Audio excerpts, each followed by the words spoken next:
अगर मेरे भाई का नाम अपनी जबान से निकाला तो मैं तेरी जान ले लूंगा। कपड़े बदलकर और सोने की चेन पहनकर एक ड्राइवर डॉन नहीं बन जाता, समझा?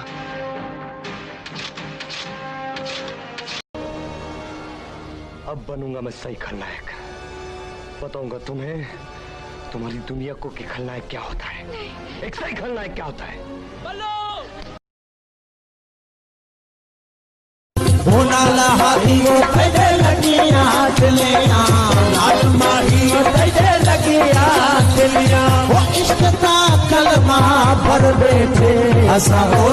शिवराज, साइलेंट हो जा वरना मैं वायलेंट हो जाऊंगा।